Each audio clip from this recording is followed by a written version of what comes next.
सिस trans inter conversion के लिए हम लोग 4 मेथड आपको बताए, उसमें 1 बाई 1 देख लेते हैं कैसे होता है, राइट।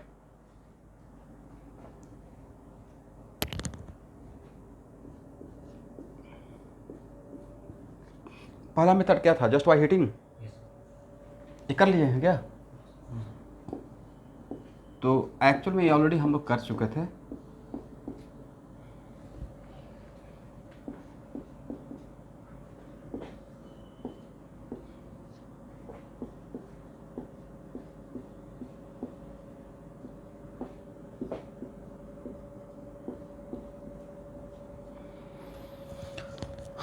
तो स्टूडेंट एक तरीका ये भी है सीस से ट्रांस में आने का कि जो भी आपको चाहे आपके पास एम एट ए अभी नहीं पूछा जा रहा है कि हीट करने के बाद सीस से ट्रांस में ज़्यादा आएंगे या ट्रांस से सीस में ज़्यादा आएंगे। बोला गया है कि सीस से ट्रांस में आने का या इवन ट्रांस से सीस में आने का वन ऑफ द वे है जस्ट बाय हीटिंग, करेक्ट। आप लोग आवाज़ सुन पा रहे हो मुझे? ओके। तो अगर हीट करते हैं तो सबसे पहले अगर होमोलिटिक ब्रेकेज होता है पाई बॉन्ड का तो फ्री रेडिकल बनेगा दोनों कार्बन पे, वजह क्योंकि ओपन चेन में डबल बॉन्ड के अबाउट रोटेशन फ्री नहीं है, तो बस किसी तरीके से मुझे सिंगल बॉन्ड में कन्वर्ट करना है and one side is keeping constant. और इसके अबाउट अगर रोटेशन लेते हैं, ये ऑलरेडी मैं किसके बीच में डिफरेंस दिखाने के लिए किया था, कॉन्फिगरेशनल एंड कॉन्फॉर्मेशनल के बीच में, राइट।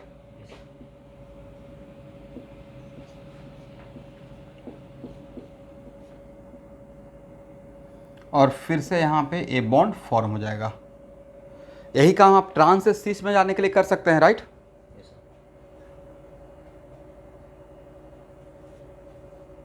ड्रॉ कर लीजिए।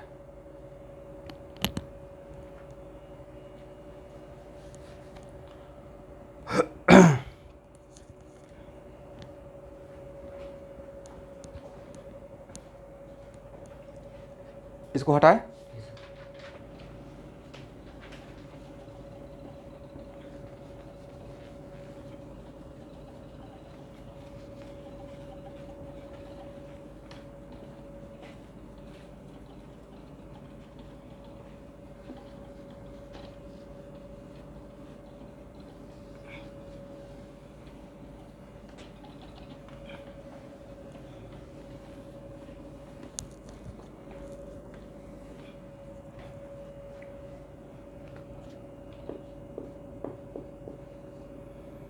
सेकेंड तरीका था by use of catalyst as H plus,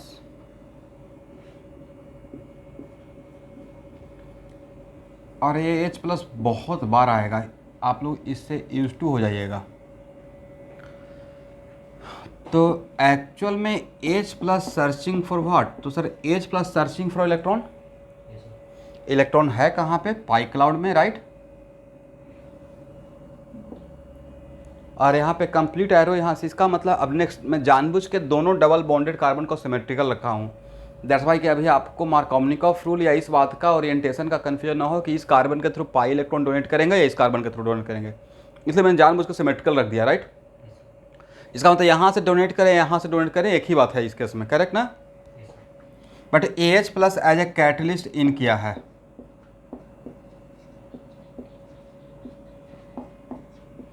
तो लेट अस सपोज अगर इस कार्बन के थ्रू अगर आप डोनेट करते हैं तो यहाँ जो 2 इलेक्ट्रॉन है वो तो दोनों डबल बॉन्डेड कार्बन का था, वो एक एक, बट दोनों का इलेक्ट्रॉन लेकर एक कार्बन अगर इसके साथ बॉन्ड बनाएगा H प्लस के साथ, तो इस कार्बन को लॉस हो गया, करेक्ट ना एवरीवन।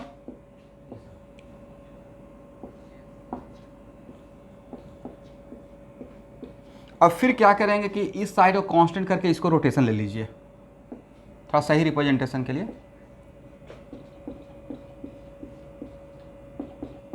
अब तो रोटेशन हो सकता है ना, सिंगल बॉन्ड हो गया। तो मेन पर्पस क्या था, डबल बॉन्ड से हम लोग को सिंगल बॉन्ड में आने का।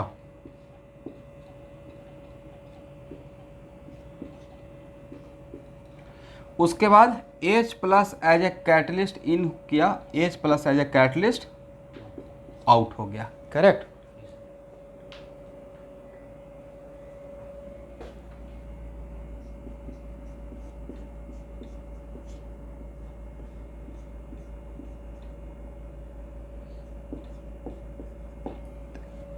वन ऑफ द तरीका ए है।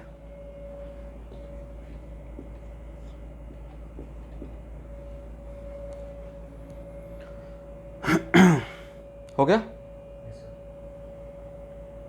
बाद में इसी चीज़ को पढ़ाया जाएगा कि जब कभी भी कार्बोकटायन अगर बनता है तो कार्बोकटायन तो इंटरमीडिएट है, इंटरमीडिएट तो इंटरमीडिएट बन के रहेगा नहीं।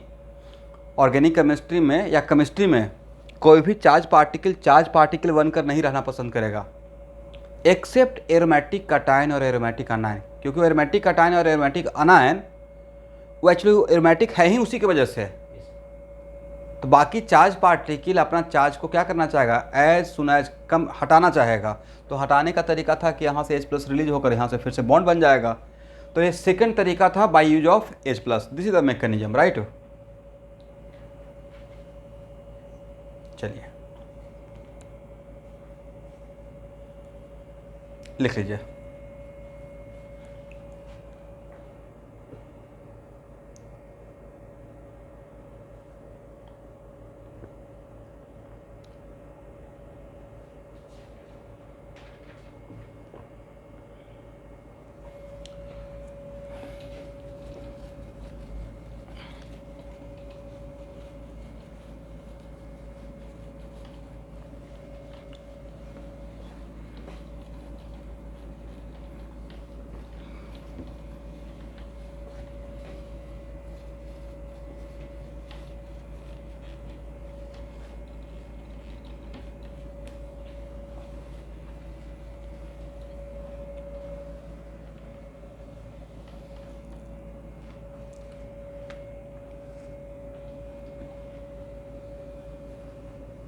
नेक्स्ट,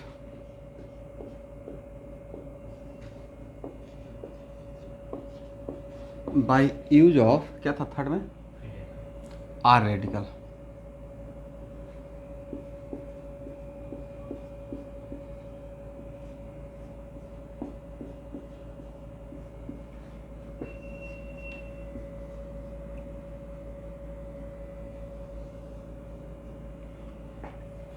तो आर रेडिकल यहाँ देखिए, ऐसा आपको लग रहा है कि आर रेडिकल इलेक्ट्रॉन दे रहा है, बट वो दे नहीं रहा है, एक्चुअली वो ले रहा है बॉन्ड बनाने के लिए, राइट।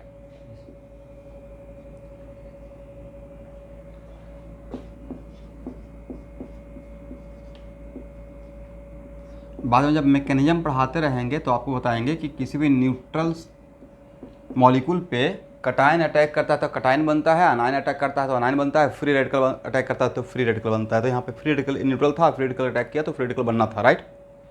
बाद में मेरा पर्पस क्या था, बस सिंगल बॉन्ड में कन्वर्ट करने का। सिंगल बॉन्ड में कन्वर्ट करेंगे, उसके बाद there is a rotation about that, मतलब जो पर्पस था उसको सेटिस्फाई कर रहे हैं। और यहाँ पे R radical as a catalyst in किया था, लास्ट में R radical as a catalyst out हो जाएगा, समझे। इसका मतलब यहाँ पे आर रेडिकल कैटलिटिक अमाउंट में जानबूझ कर दिए थे।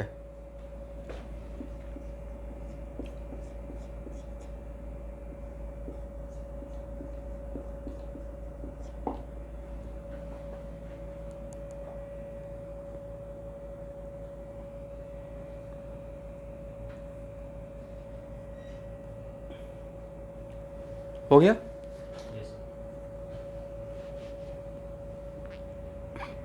इसको हटाएं everyone.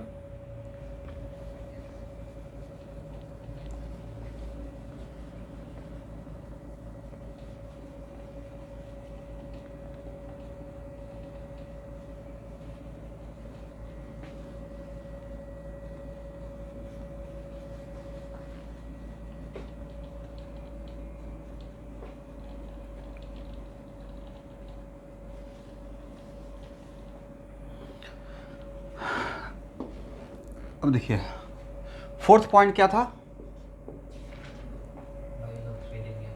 Bye use of 3 degree amine और पेरिडीन। तो इस चीज़ को समझने से पहले एक नोट करके बात लिखिए, अरे बात कम से कम तो 50 बार आएगा, 50 टाइम्स आएगा पूरे रिएक्शन में। वो बात इंपॉर्टेंट पॉइंट ये है कि ऑर्गेनिक केमिस्ट्री में कभी भी नाइट्रोजन या ऑक्सीजन अगर अपना लोन पेयर को डोनेट करता है और लोन पेयर डोनेट करने के वजह से उस पर अगर पॉजिटिव चार्ज आता है तो उस पॉजिटिव चार्ज को रिलीज करने के लिए जनरली वहाँ से H प्लस रिलीज होता है। उस पॉजिटिव चार्ज को रिलीज करने के लिए क्या होगा, H प्लस। लेकिन अगर वो लोन पेयर, मैंने क्या बोला फिर से बोली तो, ऑर्गेनिक केमिस्ट्री में अगर नाइट्रोजन या ऑक्सीजन अपना लोन पेयर किसी को डोनेट करता है तो ऑब्वियसली डोनेट करेगा तो इसका एक इलेक्ट्रॉन का लॉस होगा। डोनेट करने का मतलब क्या, बॉन्ड बनाएगा। तो उस चीज़ को, उस चार्ज को, जो ऑक्सीजन या नाइट्रोजन पे जो चार्ज डेवलप होगा 1 यूनिट पॉजिटिव चार्ज, उसको रिलीज करने के लिए वहाँ से क्या रिलीज करेंगे, वहाँ से H प्लस। तो सर वजह, तो एक्चुअली डोनेट करते ही अगर ऑक्सीजन और नाइट्रोजन पे पॉजिटिव चार्ज आएगा और उससे अगर डायरेक्टली हाइड्रोजन अटैच है तो electronegativity become so much high, क्योंकि ऑक्सीजन से अटैच हाइड्रोजन ऐसे ही एसिडिक रहता है, उस पर ऑक्सीजन में पॉजिटिव कैरेक्टर डाल दिया तो acidic character become so much high, तो वहाँ से H प्लस एसिड निकल जाता है। ठीक है। लेकिन अगर ऑक्सीजन नाइट्रोजन अपना लोन पर H प्लस को ही डोनेट किया तो उस केस में क्या रिलीज करेंगे, तब तो भाई H प्लस को ही डोनेट किया और फिर से H प्लस को आउट कर दिया तो रिएक्शन तो आगे बढ़ेगा ही नहीं। इसका मतलब other than H plus, other than H plus, correct. If nitrogen और oxygen donated a pair of electron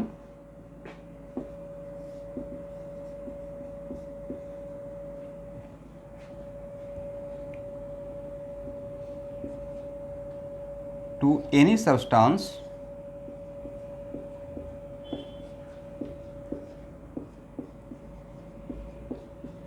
other than H plus, then 1 unit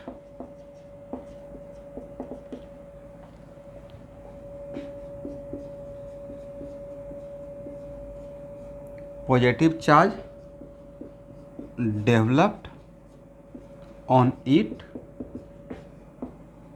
for releasing this positive charge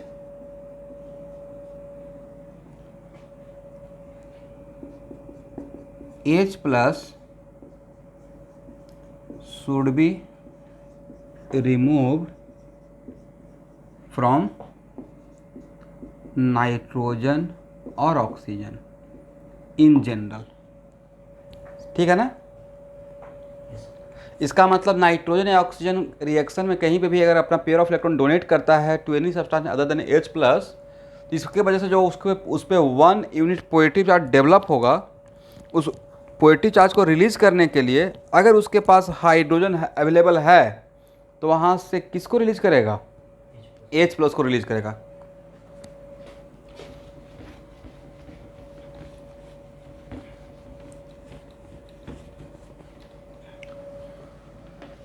इसको हटाए।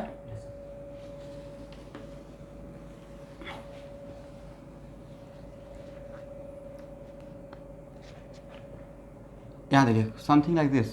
मान लेते हैं कि मेरे पास R प्लस है और अमोनिया के साथ रिएक्ट कर रहे हैं। एक एग्जांपल दे रहा हूँ। तो अमोनिया ने अपना पेयर ऑफ इलेक्ट्रॉन डोनेट किया, राइट। इसको इलेक्ट्रॉन चाहिए था, इसके पास अवेलेबल है, तो क्या बन जाएगा RNH3 प्लस। ओके ना एवरीवन। और जो नाइट्रोजन पे पॉजिटिव चार्ज डेवलप हुआ है उस पॉजिटिव चार्ज को खत्म करने के लिए यहाँ से क्या रिलीज हो जाएगा, H प्लस। तो लास्ट में बन क्या जाएगा RNH2, करेक्ट है। तो ऐसा छोटा छोटा मैकेनिज्म के टाइम पे बहुत सारा बात बोलूँगा जिसकी हेल्प से आप रिएक्शन को बहुत स्मार्टली और बहुत इजीली आप समझ पाएंगे कि ऐसा क्यों हो रहा है। ठीक है। ऑर्गेनिक में रिएक्शन में इंटरेस्ट बच्चे को इसलिए चला जाता है कि वो समझ नहीं पाते हैं कि ऐसा क्यों हो रहा है, बस छोटा छोटा सा पॉइंट देखना है। ये हो गया। अब देखिए हम लोग का काम करना था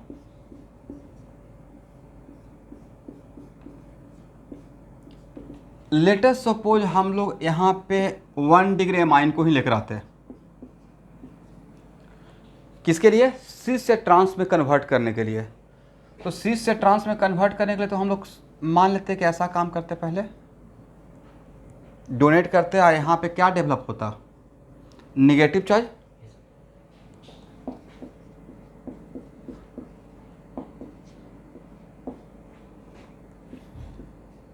और आप इसको बस एज ए कैटलिस्ट यूज करना चाहते थे फॉर ए मोमेंट।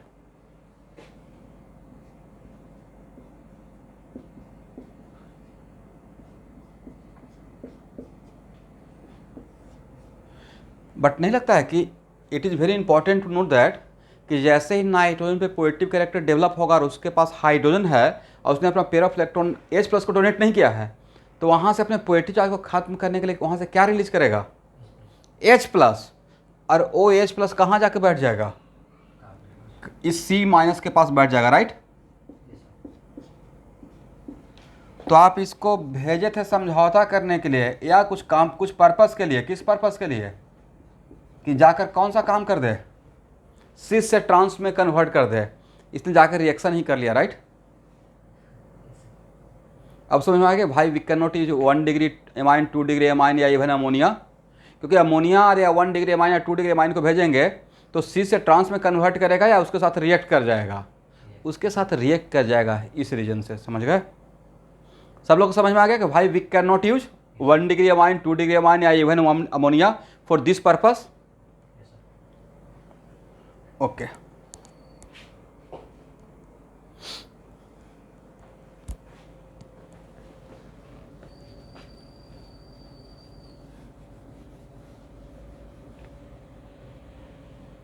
यहाँ पे मैंने जो समझाया उसके लिए 2 लाइन जगह छोड़ दीजिए, खुद से लिखिएगा कि यहाँ पे आपने, हम लोग क्या किए। अब इस क्वेश्चन का आंसर आप दे पाएंगे कि भाई we can not use ammonia 1 degree amine या 2 डिग्री अमाइन। क्वेश्चन लिख के छोड़ दीजिए, भाई we can not use ammonia 1 degree amine और 2 degree amine for this cis trans interconversion, explain by yourself.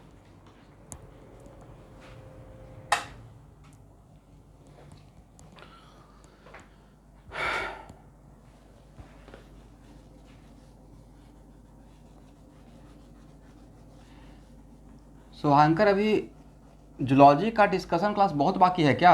11th class का जो जूलॉजी का डिस्कशन मंडे को मंडे होता है।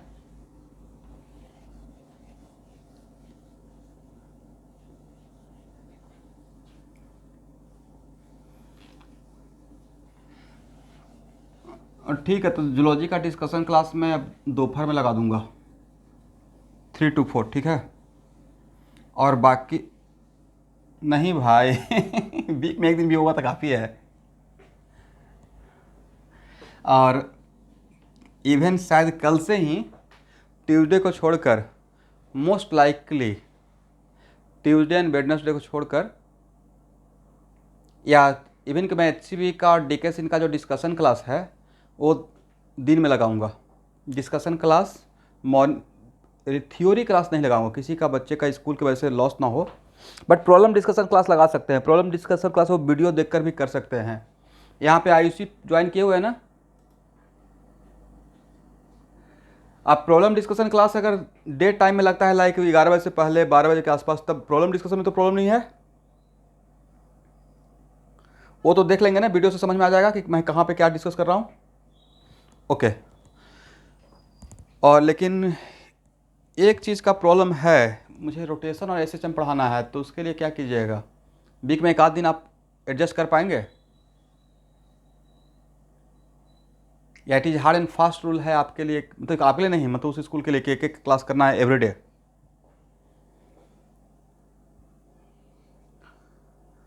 क्योंकि यहाँ पे और भी बच्चे हैं। नहीं, सबके लिए है, किसी का लॉस नहीं होना चाहिए, बट मुझे भी उसी टाइम में निकालना है ना सारा कुछ काम, कि 2 साल का सिलेबस को जनवरी तक बाइंड अप करना है, तो कैसे चीज़ों को मैनेज किया जाए और अच्छे से कवर किया जाए।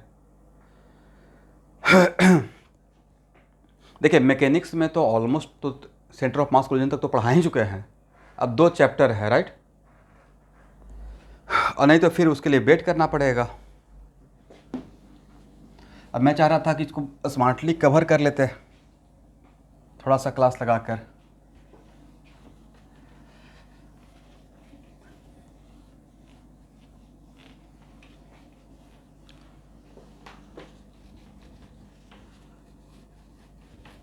टर्म 1 टर्म 2 का वजह से भी, अदरवाइज अपना एक सीक्वेंस था पढ़ने का ना कि आराम से पढ़ते हुए एक दिमाग चल रहा था, पाथ बना हुआ था।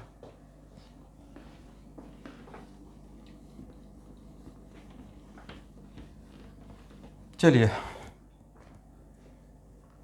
यहाँ तक ठीक है, आंसर लिख लेंगे ना। अब यहाँ देखिए,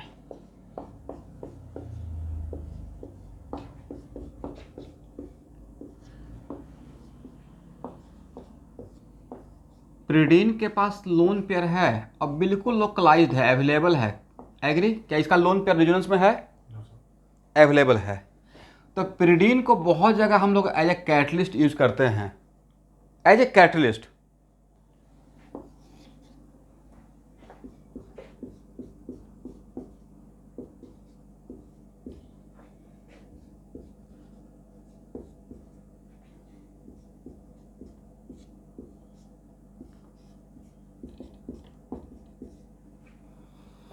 देखिए, कीपिंग दिस साइड कांस्टेंट, एक रोटेशन लेते हैं, CH3H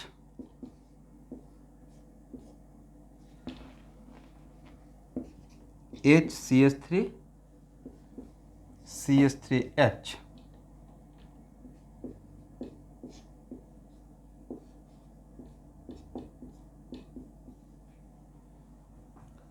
अब next, pyridine in case of pyridine nitrogen पे जो पॉजिटिव कैरेक्टर आया है, उस पॉजिटिव कैरेक्टर को रिलीज करने के लिए उसके पास कोई हाइड्रोजन है नहीं, तो लास्ट में, और पॉजिटिव चार्ज बन कर रहेगा नहीं, तो अल्टीमेटली उसको यहाँ से जाना पड़ेगा, राइट। और जो कि मेरा पर्पस था कि आए, काम करे और चला जाए, एज ए कैटलिस्ट इन किया और फिर एज ए कैटलिस्ट आउट हो जाएगा, समझ गए। यहाँ से आउट, यहाँ देखिएगा, ये यहाँ से आउट होगा, तो आउट होगा तो अपना पेयर ऑफ इलेक्ट्रॉन लेकर जाएगा जो दिया था, इस पे आ जाएगा पॉजिटिव चार्ज, और यहाँ का पॉजिटिव यहाँ का negative, becomes what, becomes a bond. Correct everyone?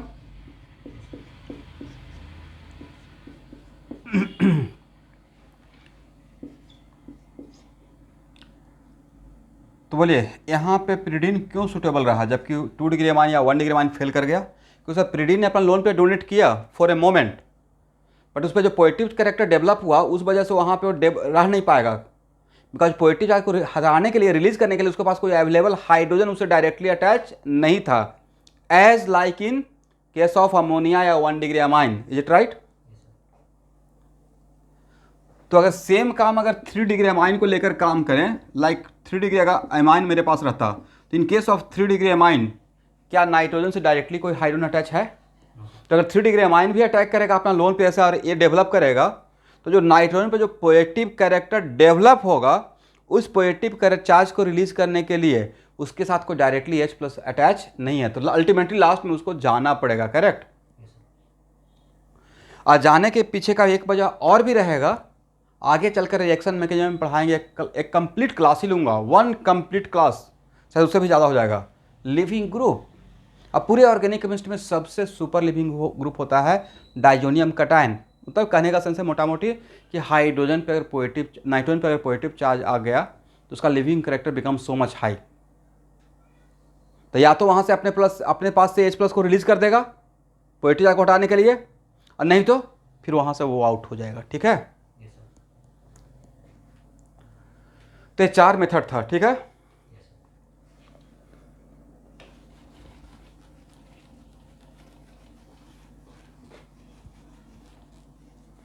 तो नहीं था कि all these are the method is also known as isomerization. What the meaning of isomerization? One isomer converted to other, right? तो this process is called isomerisation.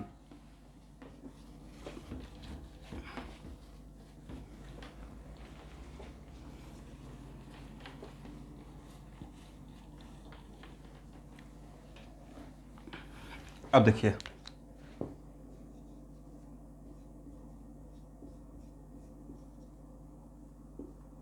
Just ऐसे ही एक general question मैं पूछ रहा हूँ।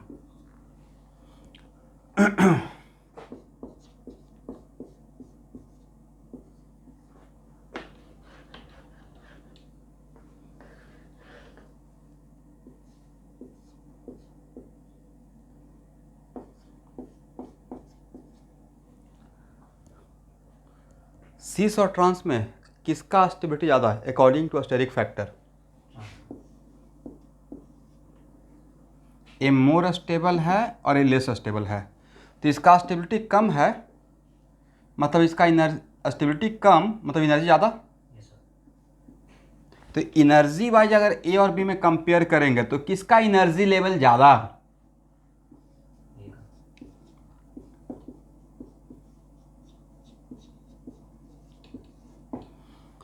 अब मान लेते हैं अगर डीके सेल में अगर इस टाइप का क्वेश्चन अगर आपको मिल जाता है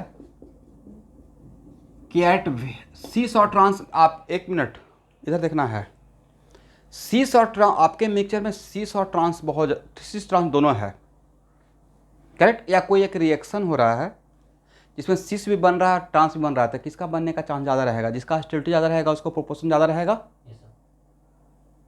बट एट हाइयर टेम्परेचर, अगर हम लोग क्या कर रहे हैं, टेम्परेचर ज़्यादा कर रहे हैं, तो एट हाइयर टेम्परेचर, और हम लोग जानते हैं we know that by heating we can convert cis into trans या ट्रांस इनटू सीस, राइट?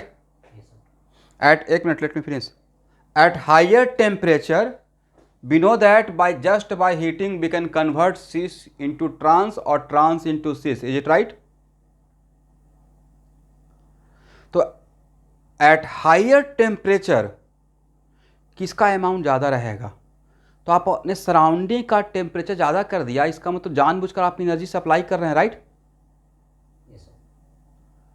तो अगर एनर्जी किसी भी चीज़ का एनर्जी लेवल ज़्यादा कर रहे हैं, एनर्जी दे रहे हैं, तो ऑब्वियसली उसका एनर्जी लेवल बढ़ना स्टार्ट हो जाएगा।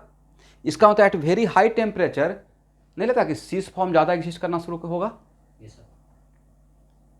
क्योंकि एनर्जी लेवल ज़्यादा करेंगे तो इसका एट हाई एनर्जी लेवल कौन ज़्यादा एग्जिस्ट करेगा? क्योंकि इसका एनर्जी लेवल ज़्यादा है, करेक्ट? तो ऐसा कहीं पे मैंने एक ऑब्जेक्टिव देखा था जिसमें पूछा गया था कि एट हायर टेम्परेचर सीस और ट्रांस में कौन ज़्यादा प्रोपोर्शन में एग्जिस्ट करना शुरू हो जाएगा, तब वहाँ पे सीस रहेगा। बट सर एक मिनट, बट नॉर्मली अगर क्वेश्चन में पूछा जाएगा कि सीस और ट्रांस में किसका प्रोपोर्शन, किसी रिएक्शन में दोनों बन रहा है, किसका प्रोपोर्शन ज़्यादा रहेगा, तो जनरली रूम टेम्परेचर का बात करते हैं जो लैब का कंडीशन रहता है, तो ऑब्वियसली उस पर ट्रांस, राइट? ठीक है यहाँ तक? अच्छा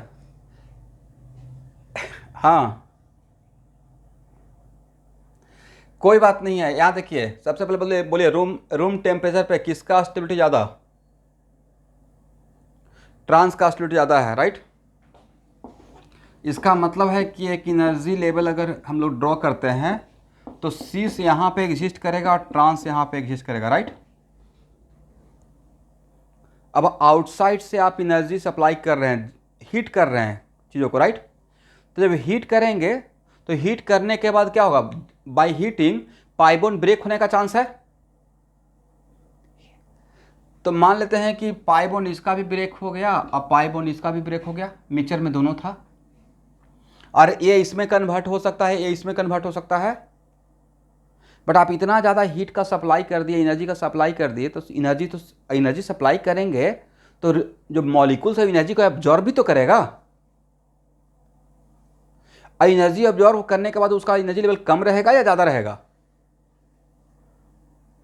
ज़्यादा रहेगा। तो एनर्जी एब्जॉर्ब करने के बाद वो अपना एनर्जी लेवल ज़्यादा करना स्टार्ट करेगा। बट ट्रांस का एनर्जी लेवल ये है, तो फिर ट्रांस वाला फॉर्म किस में जा कन्वर्ट, एनर्जी एब्जॉर्ब करके कहाँ जाना स्टार्ट करेगा? सीस के फॉर्म में, राइट? यही मैं बोलना चाह रहा था कि अगर हाई टेम्परेचर मेंटेन करते हैं तो उस हाई टेम्परेचर पे, और we know that by heating cis converted into trans and trans converted into cis, but at higher temperature फिर कौन सा किसका अमाउंट ज़्यादा हो जाएगा? अभी भी मैं बोल रहा हूँ ट्रांस ज़्यादा स्टेबल, बट आपने क्या किया, उसको अनस्टेबल करके एनर्जी दे दिया, राइट? तब कौन सा फॉर्म में एग्जिस्ट करना स्टार्ट करेगा ज़्यादा? सीस के फॉर्म में, राइट? वही तो मैं बोल रहा हूँ भाई कि हीट करेंगे, सीस एब्जॉर्ब करके कहाँ जाएगा? सीस एब्जॉर्ब करके तो फिर सीस आपने सप्लाई किया तो सीस कुछ और में नहीं, इसका भी एनर्जी लेवल ऊपर जाएगा। बट मेरा क्वेश्चन ये है कि अगर आइसोमराइजेशन का प्रोसेस में बाय हीटिंग हम लोग ट्रांस से सीस में जा सकते हैं, ट्रांस से सीस में, सीस से ट्रांस में आ सकते हैं, बट कंडीशन को ऐसा सब हम लोग मेंटेन करके रखें जिसमें कि हम लोग एनर्जी का सप्लाई कर रहे हैं, तो मैक्सिमम कोशिश करेंगे कि हम लोग इस ए वाला ए फॉर्म ए फॉर्म क्या करेगा, एनर्जी को एब्जॉर्ब करके इसमें ज़्यादा कन्वर्ट होना स्टार्ट हो जाएगा। आज ही तो पढ़ाया था भाई केमिकल इक्विलिब्रियम में, अगर टेम्परेचर बढ़ाते हैं तो रिएक्शन इंडोथर्मिक डायरेक्शन में जाता है। अगर टेम्परेचर बढ़ाते हैं तो रिएक्शन किस डायरेक्शन में, यहाँ से यहाँ ना एक्सोथर्मिक डायरेक्शन हो जाएगा, राइट। ओवरऑल सिस से ट्रांस में आना एक्सोथर्मिक डायरेक्शन, राइट। कुछ नहीं समझा किसी कम से लीचेटरी प्रिंसिपल से तो समझ लीजिए। और यहां से यहां जाना इंडोथर्मिक है। फिर से एक बार मैं ये नहीं बोल रहा हूं कि यहां से यहां आने में मुझे इनिशियली कुछ एनर्जी देना नहीं पड़ेगा, ऑब्वियसली देना पड़ेगा। फॉर एग्जांपल 1 kg कोयला तो समझते हैं ना, पहले कोयला को जला डायरेक्ट नहीं जलता है माचिस की तली से, उसको पहले गर्म करना पड़ता है, थोड़ा एनर्जी बाहर से देते हैं, right. But once it starts burning तो 2 घंटे तक जलते रहता है, करेक्ट ना। इसका मतलब है कि अब इसमें कुछ स्टूडेंट काउंटर कर सकते हैं, सर यहां से यहां आने के लिए भी तो आपको पाई बॉन्ड ब्रेक करना पड़ेगा। ठीक है, सीस में पाई बॉन्ड को ब्रेक करने में 2 जूल खर्च हुआ, बट 10 जूल रिलीज भी कर दिया, तो ओवरऑल तो मुझे प्रॉफिट हो गया ना 8 जूल का, राइट। इसलिए अगर ओवरऑल देखिएगा तो यहां से यहां ना मेरे लिए क्या है, एनर्जी का प्रॉफिट है, और यहां से यहां क्या है, एनर्जी का लॉस है। तो अगर हम लोग बाहर से टेम्परेचर बढ़ा रहे हैं, बढ़ाते चले गए और टेम्परेचर को मेंटेन करके रखे हैं, तो कौन उस एट हाइयर टेम्परेचर फिर कौन सा फॉर्म ज़्यादा एग्जिस्ट करेगा। जनरली बिल्कुल लिंक से हटकर क्वेश्चन है, बिकॉज कि जनरली सीस और ट्रांस में कोई पूछेगा कि दोनों के बीच में अगर मान लेते हैं इक्विलिब्रियम मेंटेन है तो किसका प्रोपोर्शन ज़्यादा रहेगा, तो ऑब्वियसली ट्रांस का प्रोपोर्शन ज़्यादा रहेगा, राइट। लेकिन आप जानबूझ के रिएक्शन को वन डायरेक्शनल करना चाहते हैं बाय इंक्रीजिंग द टेम्परेचर, तो टेम्परेचर इंक्रीज करने से किसका अमाउंट बढ़ना स्टार्ट हो जाएगा, ट्रांस का या सिस का, सिस का, ठीक है।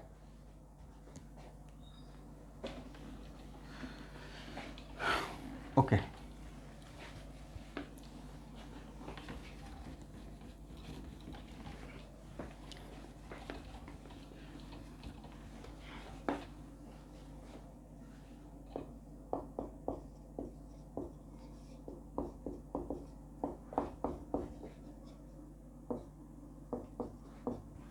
लिखिए ease of cis trans inter conversion.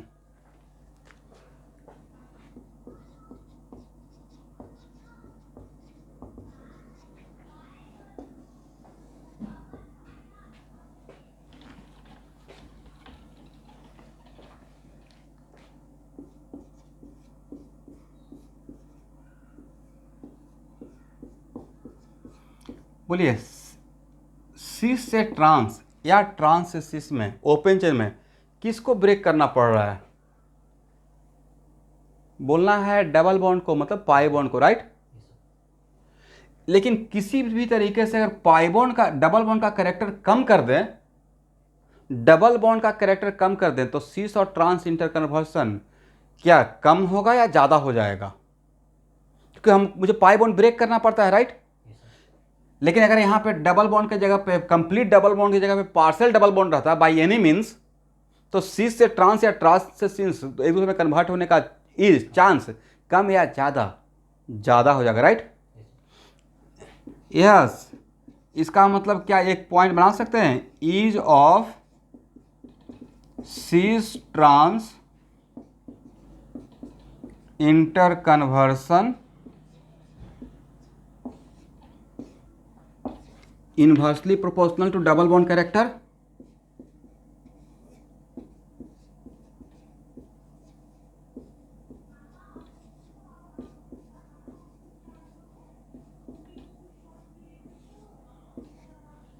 Double bond character कम तो सिस ट्रांस इंटर कन्वर्सन होने का चांस ज्यादा, करेक्ट।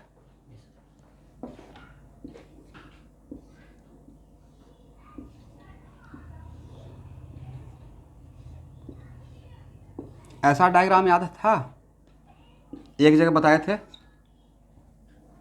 कहाँ पे, 1 RS का दूसरे RS में एक दूसरे में कन्वर्ट होने का चांस।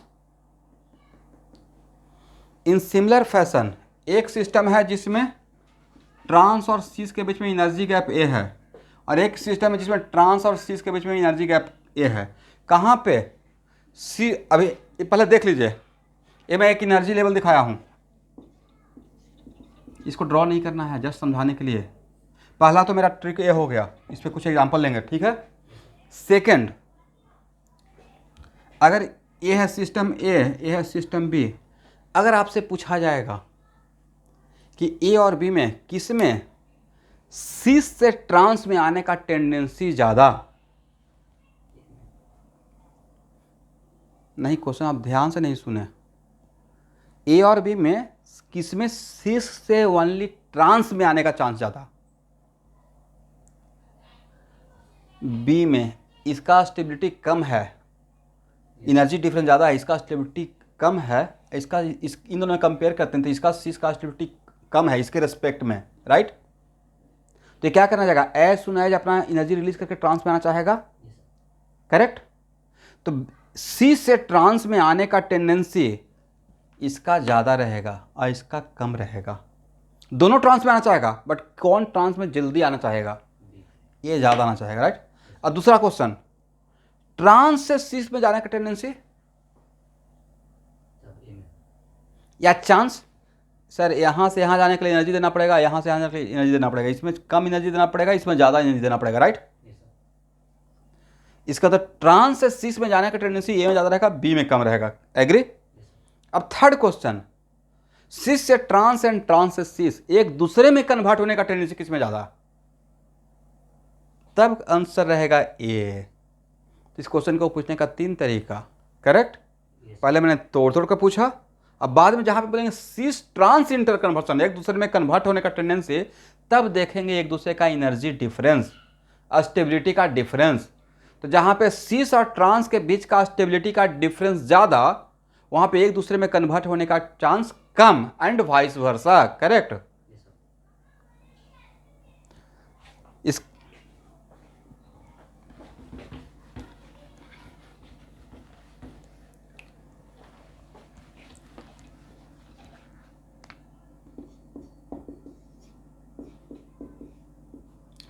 कौन सा, मैं इस पर क्वेश्चन लूँगा, घबराई नहीं, जो चीज़ नहीं लिखवाने के लिए रहता है उसको बोल दिए ना कि इसको लिखना नहीं है। इस पर एक समझाएंगे, अभी एग्जांपल लेंगे, cis trans interconversion inversely proportional to stability difference between cis and trans, correct है एवरीवन।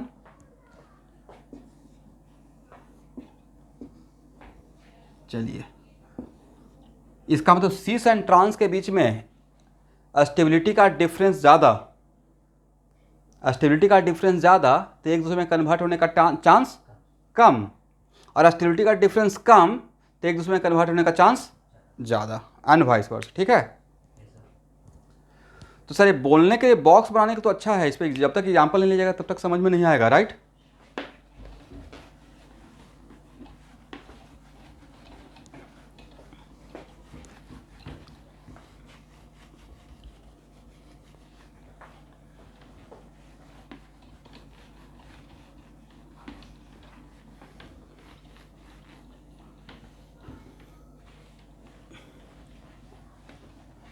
कल आप लोग मुझे याद दिलाइएगा, मैं बार बार भूल जाता हूँ।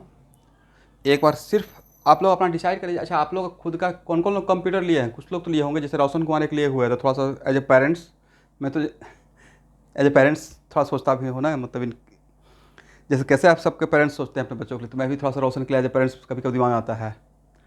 तो जो भी लोग कंप्यूटर लिए हुए हैं थोड़ा सा मुझे रिमाइंड कीजिएगा, कल डिस्कस करूँगा कंबाइंड वे में। और इसमें कोई मेरा उसमें कोई बिजनेस लुकआउट नहीं है, मैं इनके लिए सोचूंगा, तो अगर आप लोग के लिए भी करना चाहेंगे तो कर लीजिएगा। क्योंकि भाई 12th का परसेंटेज चाहे जो भी कोई कितना भी बोलते रहे, बट मैं देखिए ऐसे डायलॉग देने के लिए तो सब लोग बोला ठीक है, बोर्ड का percentage is not the end of life, IIT is not the end of life. तैयारी तो उसी का कर रहे हैं भाई, लाइफ तो वही है। ये सांत्वना देने के लिए कि हाँ ये नहीं, अब ये नहीं है कि नहीं हुआ तो जाके कुछ कर लेंगे, फैन से हैंग कर जाएंगे, नॉट लाइक दैट। वो सब नहीं करना है, लाइफ में बहुत ऑप्शन ओपन रहता है। एक ऑप्शन बंद होता है तो 10 ऑप्शन खुला रह जाता है। मुझे इसका कंप्यूटर साइंस नहीं मिला था आईआईटी कानपुर में, चला था कि क्या तैयारी की है, नहीं मिला। देखिए मैकेनिकल लिए, मैकेनिकल का भी कोई नहीं कर रहे हैं, टीचर बन गए, पर इससे मैं बहुत खुश हूँ। शायद हो सकता है जॉब करके इतना काम नहीं कर पाता जितना एज ए टीचिंग कोचिंग खोल कर किया, बट उसमें आप अपने पैशन को साकार कीजिए, लगे रहिए। बट उस चीज़ में लगे रहना, अपने ड्रीम को फुलफ़िल करना बहुत कष्टदायक होता है। पैसा कमाना इतना आसान है अगर ऑनेस्टली पैसा कमा रहे हैं तो, बहुत टफ है भाई। किसी किसी दिन अभी से बिल्कुल मन नहीं करता है कि आज एकदम बिल्कुल क्लास नहीं लेते, 7 डेज का क्लास है मेरा, हर दिन क्लास रहता है, नहीं आज नहीं पढ़ाएंगे, मन नहीं कर रहा है। बट दिमाग में क्या आता है, आपसे ज़्यादा प्रेशर हम लोग फील करते हैं। सिलेबस टर्म फर्स्ट जितना आप लोग नहीं सोच रहे होंगे उतना मेरे दिमाग में सुबह शाम उठते हुए चल रहा है, राइट? क्योंकि एक रिस्पॉन्सिबिलिटी है ना इतने सारे बच्चों का। आप लोग क्या सोच रहे हैं राकेश से पढ़ा देंगे, बोल दिए हैं पढ़ा देंगे, ऑब्वियसली पढ़ाएंगे। यहाँ देखिए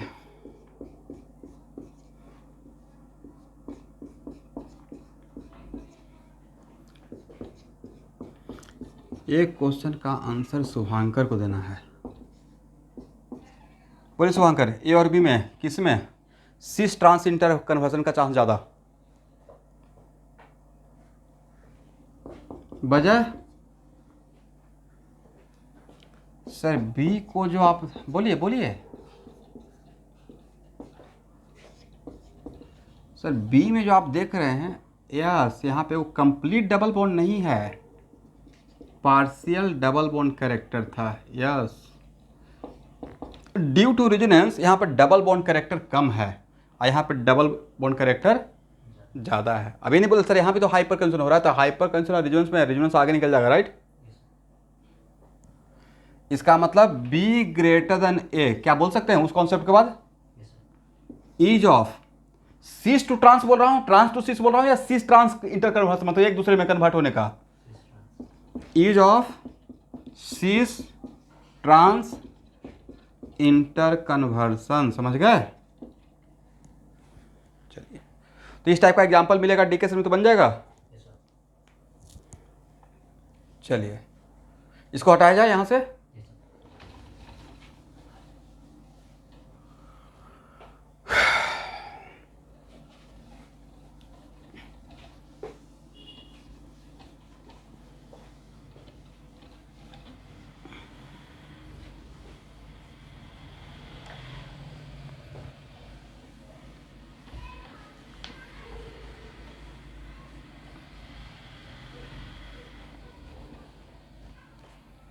यहां देखिए,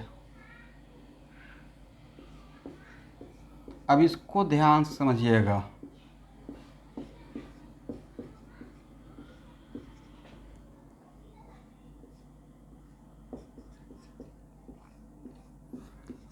मिथाइल और इथाइल में किसका साइज थोड़ा ज़्यादा बड़ा है? इथाइल का। तो कहाँ पे स्टेरिक रिपल्सन ज़्यादा है? और स्टेरिक रिपल्सन ज़्यादा होने से नहीं लगता कि यहाँ पे बॉन्ड ज़्यादा स्ट्रेच हो जाएगा? या जहाँ पे स्टेरिक रिपल्सन ज़्यादा है तो इस सिस्टम और इस सिस्टम में, दोनों में, अगर इस सिस्टम का नाम ए दिया जाए और इस सिस्टम का नाम बी, तो ए और बी में कौन अपना स्टेरिक रिपल्सन को एज सुन एज कम करके ट्रांस में जाना चाहेगा? किसका ट्रांस में जाने का टेंडेंसी ज़्यादा? बी का ज़्यादा रहेगा, राइट? इसका मतलब ये हुआ स्टूडेंट कि अगर इसमें इस बॉन्ड को, पाई बॉन्ड को ब्रेक करने के लिए, ये है heat given to this system for breaking this pi bond for the purpose of conversion of cis to trans, तो डेल्टा H1 और डेल्टा H2 में किस में एनर्जी ज़्यादा देना पड़ेगा तोड़कर ट्रांस में आने के लिए? सर इसमें कम देना पड़ेगा, ये ऑलरेडी स्ट्रेन में है, राइट? इसका मतलब इस बात से एग्री हैं, delta H1 greater than delta H2। Okay, तो यहाँ एक क्वेश्चन का तो आंसर मिल गया कि ए और बी में सी से ट्रांस में आने का चांस ज़्यादा। अब बोलिए student,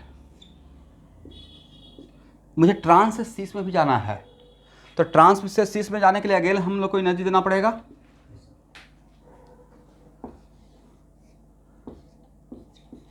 it is very important to note that किसमें एनर्जी ज़्यादा देना पड़ेगा ट्रांस से सीस में जाने के लिए?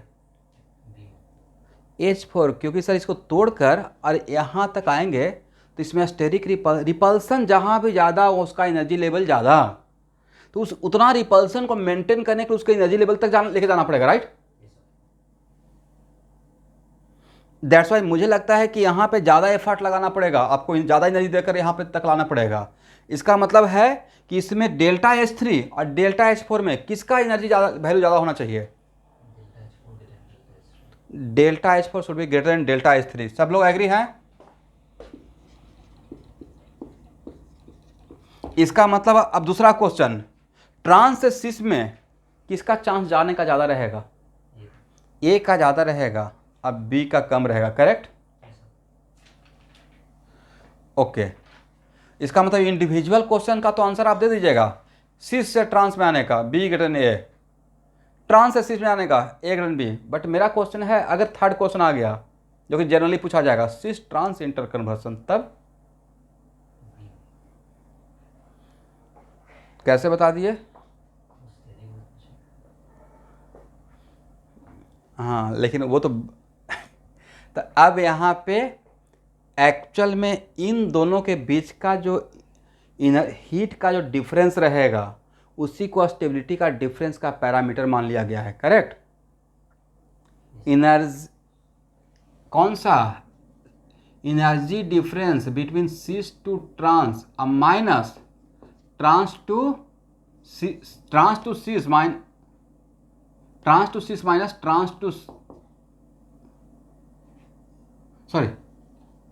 सिस to trans minus trans to cis, इन दोनों का जो एनर्जी का गैप है उसी को हम लोग क्या मान लिए हैं? Stability difference. क्या मान लिया गया है? स्टेबिलिटी का डिफरेंस मान लिया गया है। तो इस इनइक्वालिटी से तो पता चल नहीं पाएगा कि आप वहाँ से बता पाएंगे कि डेल्टा H1 और डेल्टा H3 का बीच का डिफरेंस और डेल्टा H2 और डेल्टा H4 का बीच का डिफरेंस किसका ज़्यादा रहेगा? जनरली नहीं पता चल पाएगा। लेकिन एक चीज़, अगर हम लोग इसका न्यूमेरिकल वैल्यू देना स्टार्ट करें तो पता चल जाएगा। यहाँ देखिए, डेल्टा H1 और डेल्टा H2 में किसका वैल्यू ज़्यादा है? मान लेते हैं कि ये है 2 जूल, ये अगर 2 जूल है, यहाँ देखिएगा, तो इस बात में तो कोई शक नहीं है कि 2 जूल है तो इसको 1 जूल मान ले समझाने के लिए। लेट अस सपोज अब डेल्टा H1 और डेल्टा H3 में किसका वैल्यू ज़्यादा रहेगा? Delta, yes. तो अगर ये 2 जूल है तो क्या इसको 3 जूल मान लिया जाए? जो भी रहेगा इससे तो ज़्यादा रहेगा ये वैल्यू। इसमें कम एफर्ट लगाना पड़ेगा भाई, इसमें ज़्यादा एफर्ट लगाना पड़ेगा, राइट? अब यहाँ पे देखिए, अगर डेल्टा H3 3 जूल है तो डेल्टा H4 का वैल्यू तो 3 जूल से ज़्यादा ही रहेगा। तो मान लेते हैं कि 4 जूल है। अब बताइए, डेल्टा H2 और डेल्टा H4 किसका डिफरेंस ज़्यादा है? डेल्टा H2 और डेल्टा H4 का डिफरेंस और डेल्टा H1 और डेल्टा H3 का डिफरेंस, किसका डिफरेंस ज़्यादा? मुझे डेल्टा H2 डेल्टा H4 का डिफरेंस ज़्यादा नज़र आ रहा है, करेक्ट? तो यहाँ से क्लियरली पता चल गया कि जिसके बीच का स्टेबिलिटी का डिफरेंस ज़्यादा रहेगा, ऑब्वियसली इसका एनर्जी डिफरेंस ज़्यादा, वही एक्चुअली उसका पैरामीटर बना हुआ है स्टेबिलिटी का डिफरेंस का, करेक्ट है एवरीवन? इसका मतलब यहाँ पे क्या बोल सकते हैं? Stability difference between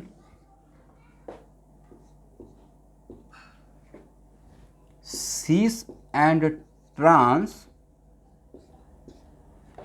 directly proportional to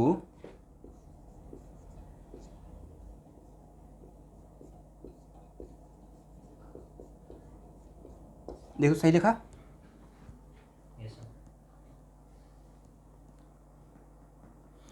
सीस से ट्रांस और ट्रांस से सीस में जाने का जो एनर्जी का डिफरेंस रहेगा वही उसका स्टेबिलिटी डिफरेंस का रिप्रेजेंटेटिव बनेगा, करेक्ट? तो इस तरीके से इन दोनों ए और बी में सीस ट्रांस इंटर कन्वर्सन का चांस किस में ज़्यादा रहेगा? किसका स्टेबिलिटी का डिफरेंस ज़्यादा है?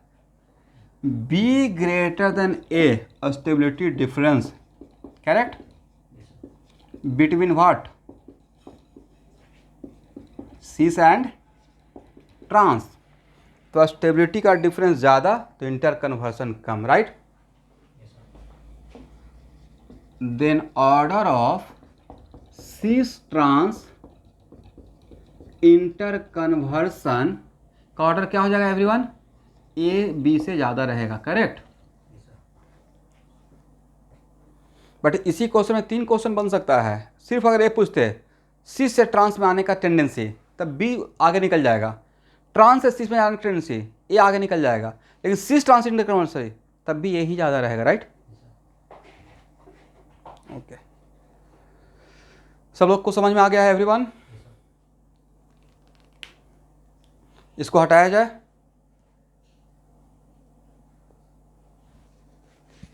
ए न्यूमेरिकल वैल्यू नहीं लेते तो इनक्विटी को आपको वहाँ फील नहीं आ पाता कि एक्चुअली ज़्यादा होगा या कम होगा, राइट।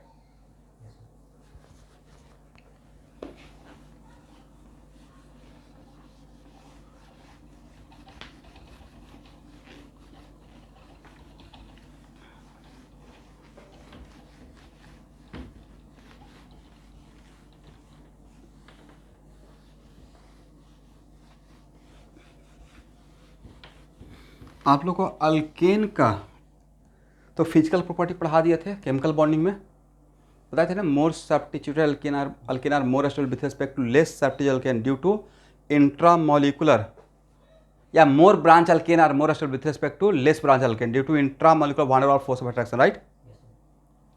और वहाँ पे बॉइलिंग पॉइंट और मेल्टिंग पॉइंट का भी बता दिए थे। तो नेक्स्ट प्रॉपर्टी लिखिए, melting point and boiling point of cis and melting point and boiling point of geometrical isomer, melting point and boiling point of geometrical isomer. और आप लोग बोले थे कि थोड़ा सा डाइपोल मोमेंट देख कर आइएगा केमिकल बॉन्डिंग में, देखे थे या सर भूल ही गया।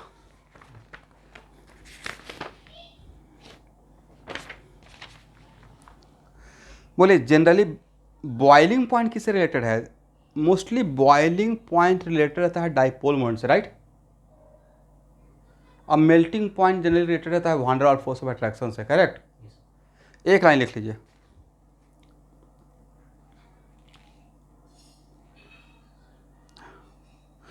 हाँ, टॉपिक है melting point and boiling point of geometrical isomer, melting point and boiling point of geometrical isomer, melting point and boiling point of geometrical isomer.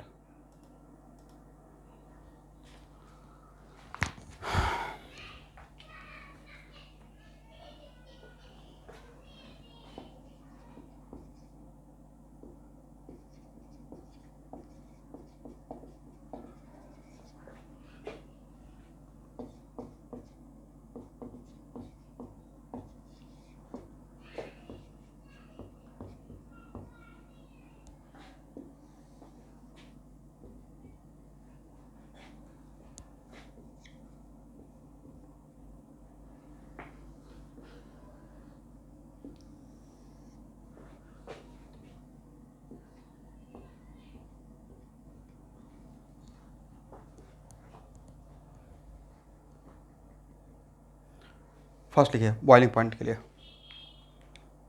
Generally boiling point control by dipole moment, generally boiling point controlled by dipole moment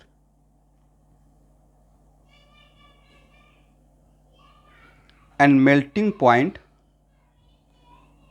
controlled by van der Waals force of attraction, and melting point controlled by van der Waals force of attraction.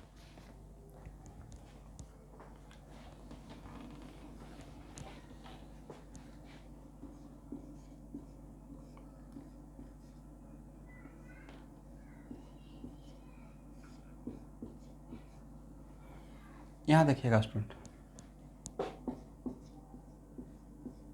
अगर hydrogen को मोटा मोटी अगर उसके shape को minus करके चला जाए तो ये कौन सा आइसोमर, सिस ना, हाइड्रोजन को थोड़ा माइनस करके चल रहा हूँ।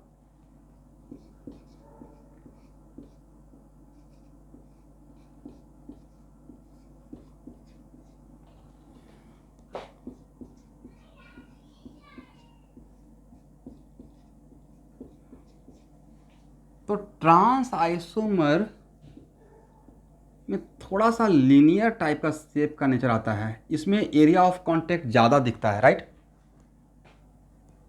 ये कुछ ऐसा मानिए कि एक कप को दूसरे कप में अगर रखते हैं तो एरिया ऑफ कांटेक्ट कम मिलेगा, करेक्ट। लेकिन अगर थाली को रखते हैं तो उसमें एरिया ऑफ कांटेक्ट ज़्यादा है, तो उसको चिपकने का चांस ज़्यादा रहेगा, राइट। तो वैसे ही यहाँ पे सीस आइसोमर, तो सीस आइसोमर का it is kind of this type of shape. तो इसमें पॉइंट ऑफ कांटेक्ट मतलब सरफेस एरिया ऑफ कांटेक्ट इसमें कम रहेगा, और जहाँ पे सरफेस एरिया ऑफ कांटेक्ट कम है तो उसमें van der Waals force of attraction होने का चांस कम रहेगा। तो अगर दोनों में किस में van der Waals force of attraction ज़्यादा रहेगा, in case of trans isomer van der Waals force of attraction ज़्यादा रहेगा, समझे स्टूडेंट। यहाँ पे van der Waals force of attraction का चांस ज़्यादा है, और यहाँ पे van der Waals force of attraction का चांस कम है due to less surface area of contact. इसका मतलब है कि intermolecular van der Waals force of attraction का अगर बात किया जाए तो किसका ज़्यादा रहेगा, trans greater than cis, is it right. और ट्रांस ग्रेटर देन सिस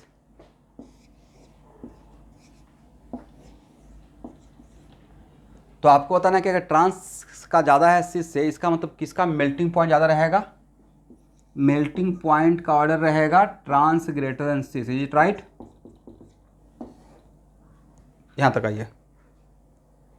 तो generally trans isomer having higher melting point, not boiling point, higher melting point with respect to cis isomer. एक नीचे लिख लीजिए, generally trans isomer having higher melting point with respect to cis isomer.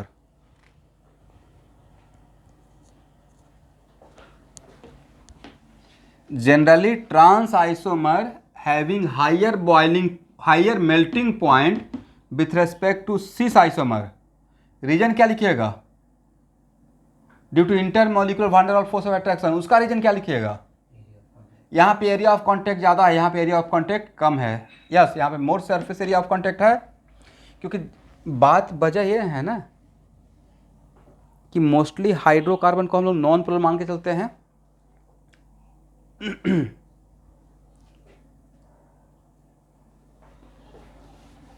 इसको हटाएं,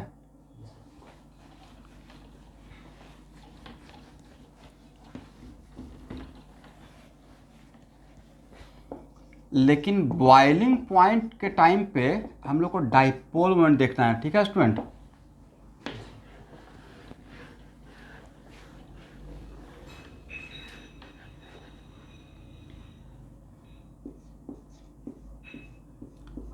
अब बताए थे डाइपोल मोमेंट निकालने के टाइम पे हम लोग एच को जनरली इग्नोर कर देते हैं। बोलिए sp3 और sp2 में किसका इलेक्ट्रोनेगेटिविटी ज़्यादा है। तो यहाँ पे डेल माइनस कुछ रहेगा, यहाँ पे डेल प्लस के जैसा कुछ। तो यहाँ पे जो डाइपोल क्रिएट होगा sp3 कार्बन और sp2 कार्बन के बीच में, उसका केमिस्ट्री में डाइपोल मोमेंट का डायरेक्शन पॉजिटिव से निगेटिव होता है, राइट। अब फिजिक्स में डाइपोल मोमेंट का डायरेक्शन पूरा कहानी पढ़ा दिए हैं, यस। तो इसमें डाइपोल का डायरेक्शन ए है और इसमें डाइपोल का डायरेक्शन ए है, और दोनों के बीच का एंगल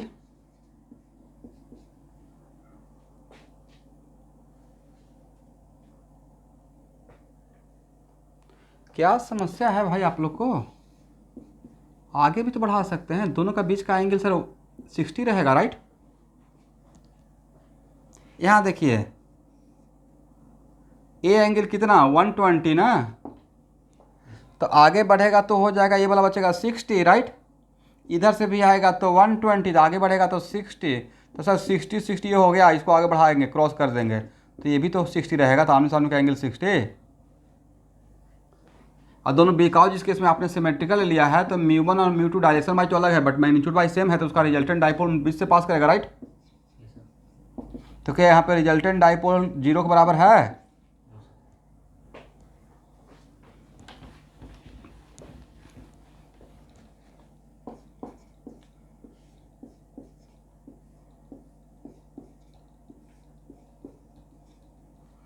बोलिए। इन ये कौन सा आइसोमर? ट्रांस ना, इसमें डाइपोल का डायरेक्शन इधर और इसमें डाइपोल का डायरेक्शन नहीं, तो एक दूसरे का ऑलमोस्ट काउंटर कर दिया। ऑलमोस्ट डाइपोल यहाँ पर 0 के बराबर है, तो इसमें किसका डाइपोलमेंट ज़्यादा है? सिस का डाइपोलमेंट ज़्यादा है और ट्रांस का। तो सिस ट्रांस मत जनरलाइज कीजिएगा, कभी कभी उल्टा भी पड़ जाएगा। इसका मतलब यहाँ पे आपको देखना है मेन की पॉइंट सिस ट्रांस को लेकर है या मेन की पॉइंट है यहाँ पे जिसका डाइपोलमेंट ज़्यादा रहेगा। इस केस में नो डाउट सिस का ज़्यादा है, बट कभी सिस का कम भी हो सकता है डिपेंडिंग अपॉन सिचुएशन, राइट। तो ए में और बी में A greater than B magnitude of dipole moment, right. तो जिसका डाइपोल मोमेंट ज़्यादा है उसका बॉइलिंग पॉइंट भी ज़्यादा रहेगा स्टूडेंट। इसका मतलब A greater than B boiling point का ऑर्डर रहेगा, करेक्ट। बॉइलिंग पॉइंट को कंट्रोल करेंगे डाइपोल मोमेंट से और मेल्टिंग पॉइंट को कंट्रोल करेंगे van der Waals force of attraction, मतलब van der Waals force of attraction मतलब एरिया ऑफ कॉन्टैक्ट। तो this is not the chemical property of cis and trans geometrical isomer, this is the physical property, right. यहां तक हो गया everyone?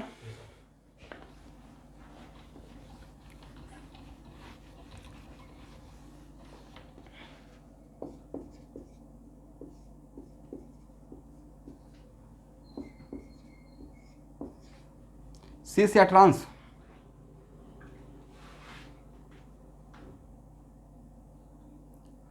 सी H C L same side, तो H और H same side रहेगा, तो this is example of cis, right.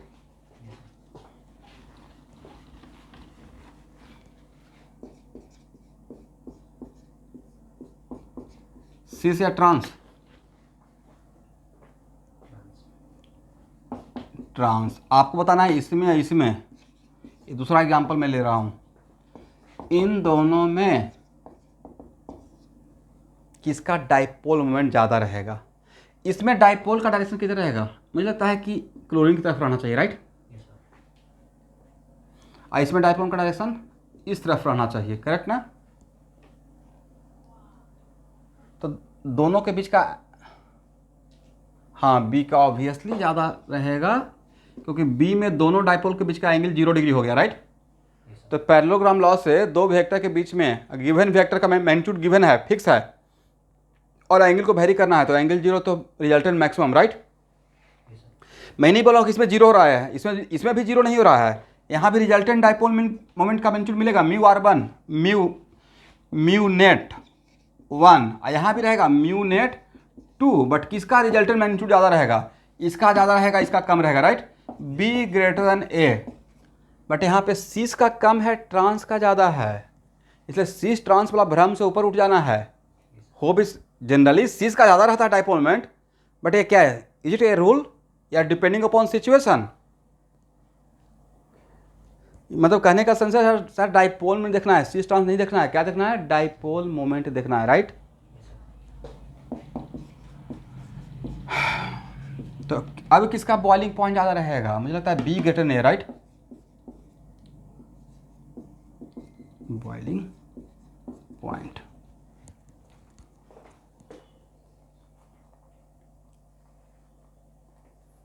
समझ गए?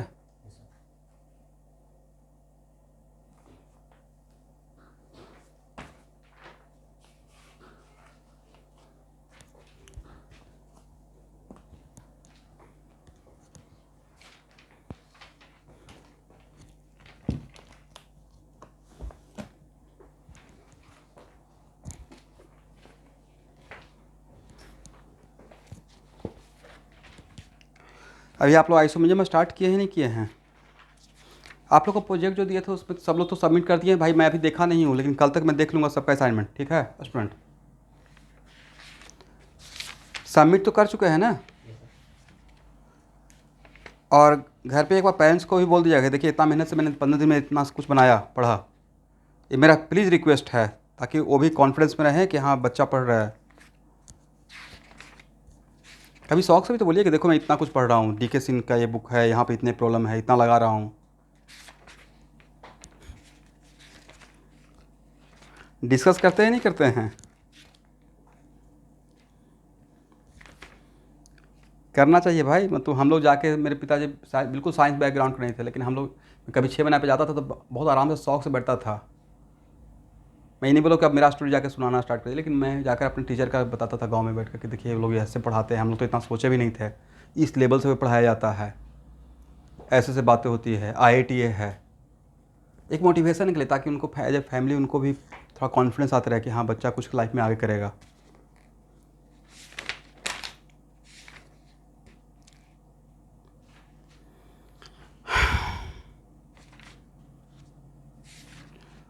आपको नहीं पता है, पेरेंट्स बनिएगा तो पता चलेगा कि कितना छोटा छोटा उसके फीलिंग से। मतलब आज मैं अपने बच्ची को सुबह एग्ज़ाम दिलवाया 25 ऑब्जेक्टिव था, और हर ऑब्जेक्ट में 2 ऑप्शन ही था, इसलिए हम लोग 4 ऑप्शन देते हैं MCQ में। टोटल फिंगर कितना होता है, 5 या 10? अब वो काउंट कर रही है, हमको बेटा तुम तो पहले ही काउंट कर, जो 5 इसमें 5 इसमें 10 होता है। बगल में बैठा हुआ था, किस में सीट्स ज़्यादा रहता है, तो एक थर्ड ही ऑप्शन पहले ही बोल दी, बटर, क्या उसका नाम है, वाटर मेलन, तारबूज। वो खाती है तो उसको ज़्यादा याद है, लेकिन ऑप्शन में वो था ही नहीं। ऑप्शन में था क्या, ऑरेंज और मैंगो। तो थर्ड ऑप्शन, की थर्ड ऑप्शन नहीं, दो, इस दोनों में देखना है।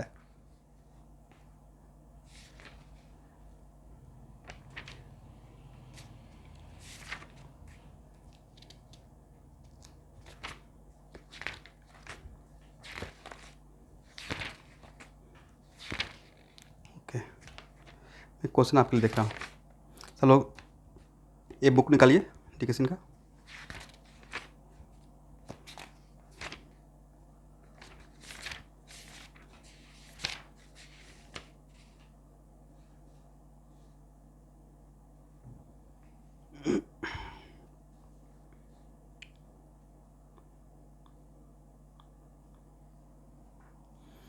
क्वेश्चन नंबर 194 देखिए तो, पेज नंबर 55।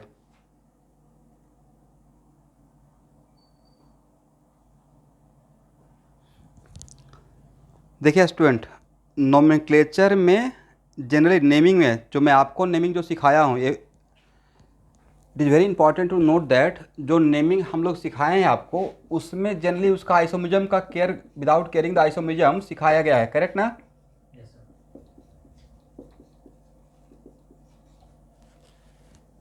लेकिन अगर स्ट्रक्चर देने के बाद, अगर स्ट्रक्चर दे दिया जाए और तब यहाँ पे जो नोमेनक्लेचर किया गया है, तो उस टाइम पे केयर कर लीजिएगा।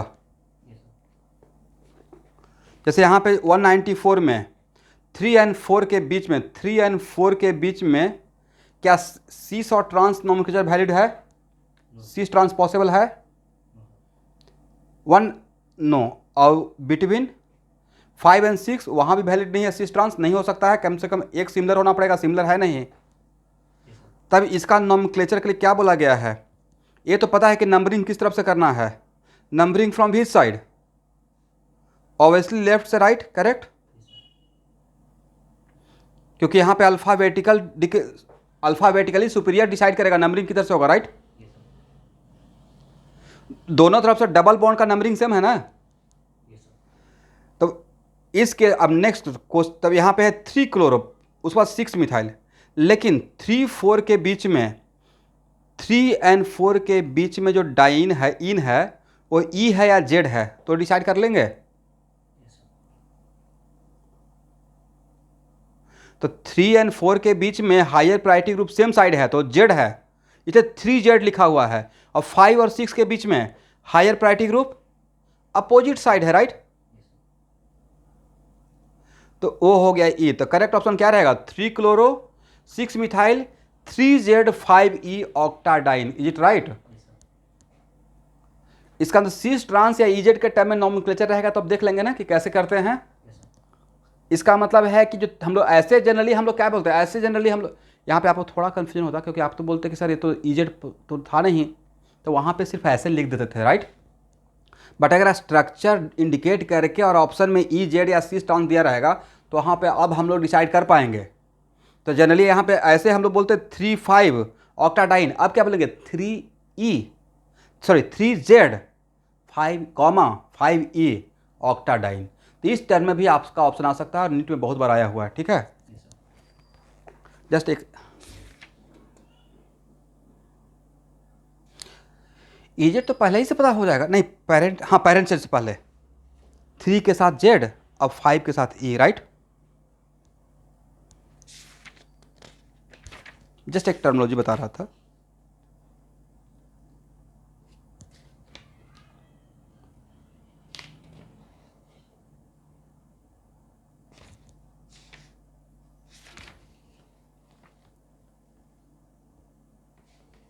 क्वेश्चन 235,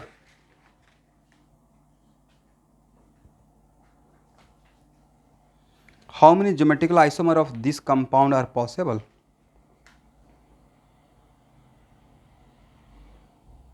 बिना आंसर देखे हुए आंसर देना है।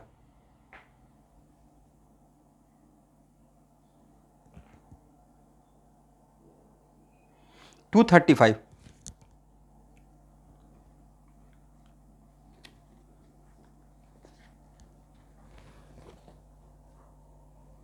जो आप सोचते हैं वो बोलिए।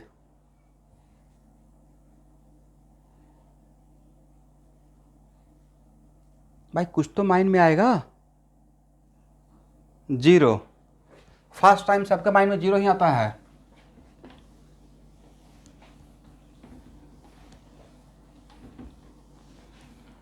आंसर देखिए, दो है आंसर में, कहाँ पे मिस कर गए, यहाँ देखिए स्टूडेंट। मान लेते हैं कि मैं इस रिंग को ले रहा हूँ, किसी एक रिंग को पकड़ते हैं, तो इस पोजीशन पे दो ग्रुप है एच और CH2, CH2 और यहाँ पे भी दो ग्रुप है एच और CH2, है या नहीं है। अब भाई कंडीशन क्या था, कंडीशन ये था कि दो रिंग के दो पोजीशन पे क्या होना चाहिए, दो ग्रुप अदर देन हाइड्रोजन, दो ग्रुप होना चाहिए, दोनों डिफरेंट पोजीशन पे। तो क्या इसको हम लोग ऐसे लिख सकते हैं, ये तो sp3 कार्बन है ना।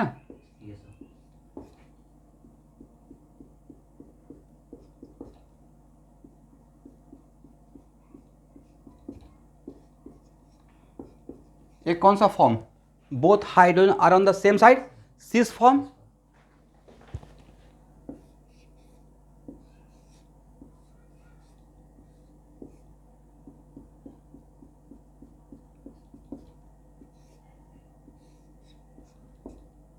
और ये कौन सा फॉर्म, तो ऑब्वियसली अगर ये नीचे है और ये ऊपर है तो जस्ट अपोजिट साइड।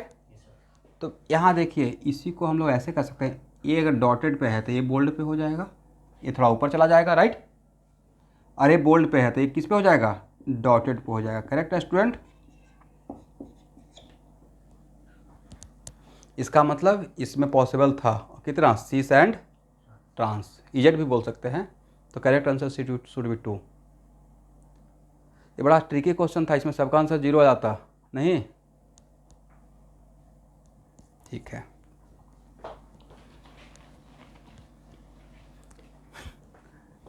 आजकल जीरो का भी ऑप्शन है कुछ क्वेश्चन में, जेईई मेन में कुछ इंटीजर टाइप का है जिसमें नॉन निगेटिव मार्किंग है। सो बी पॉजिटिवली -4 तो आ ही जाता है, क्या कीजिएगा। -4 नहीं आया उसी के लिए तो इतना परिश्रम कर रहे हैं।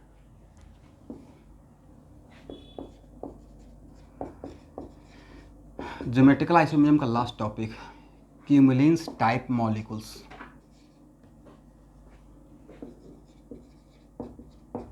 ये हालांकि प्रॉब्लम डिस्कशन में ही साथ में पढ़ा देते हैं, लेकिन अभी क्वेश्चन देख लिए तो एक याद आ गया, क्यूमुलिन्स टाइप मॉलिक्यूल्स, ठीक है।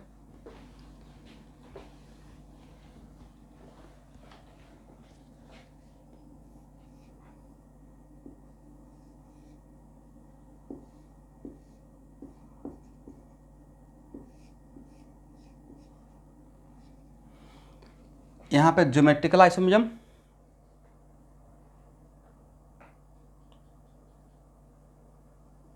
होगा या नहीं होगा? जस्ट जो आपके दिमाग में आता है, फिर मैं बाद में एक्सप्लेन करूंगा। सर किसके अबाउट सोचिएगा? सिंगल बॉन्ड के अबाउट। कैसे?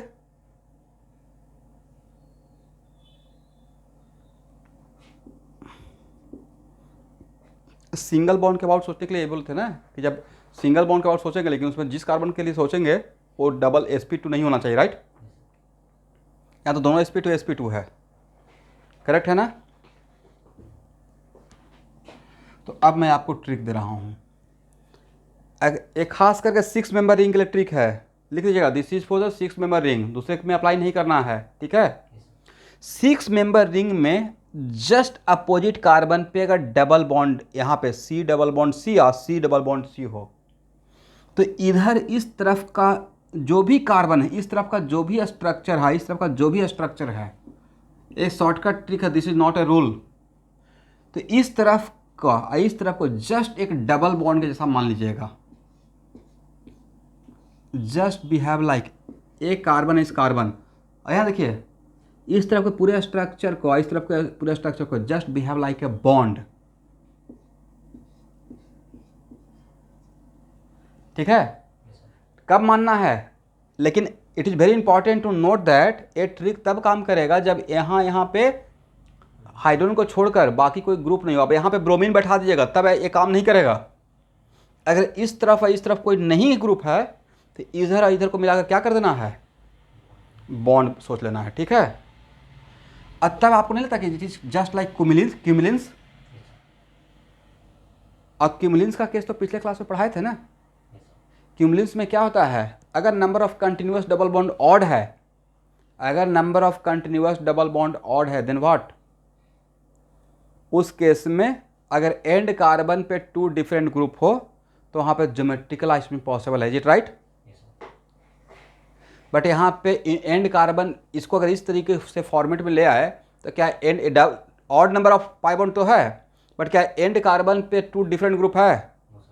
नहीं है, तो यहाँ पे ज्योमेट्रिकल आइसोमर नहीं होगा, करेक्ट?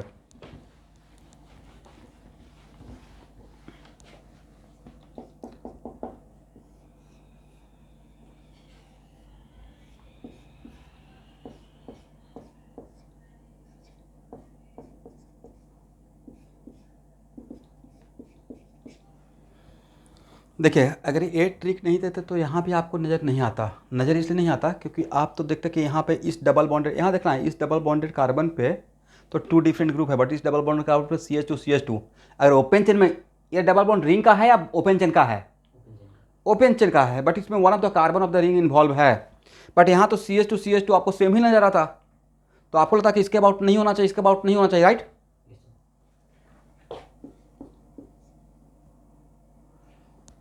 बट एक्चुअल में इसके अबाउट हो जाता है। तो यहाँ पे उतना इसमें समझने का रिक्वायरमेंट नहीं, कभी कभी कुछ शॉर्टकट ट्रिक से भी काम चलाइए। इस तरफ के पोर्शन को और इस तरफ के पोर्शन को एक बॉन्ड जैसा ट्रीट कर लीजिए, ठीक है स्टूडेंट? HCH3 HC3। अब देखिए तो क्यूमुलेंस वाला कंडीशन को सेटिस्फाई कर रहा है। क्यूमुलेंस में अगर number of continuous double bond odd है और and carbon having 2 different group तो वहाँ पे पॉसिबल है। तो यहाँ पे होगा या नहीं होगा? तो यहाँ पे यस, तो इसमें ज्योमेट्रिकल आइसोमरिज्म होगा। इसमें एक्चुअली होता है, एक्सपेरिमेंटली फाउंड इसमें होता है, तो इसी को मैं ऐसे शॉर्टकट ट्रिक में आपको समझा दिया कि ऐसे याद रखिएगा, ठीक है? करेक्ट है ना?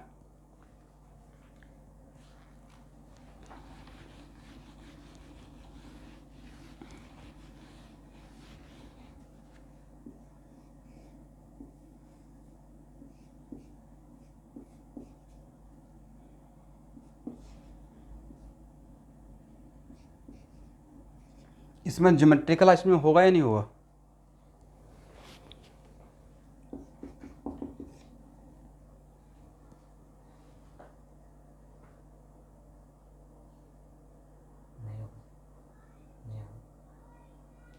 ये बिल्कुल बढ़िया से एनालाइज करना है।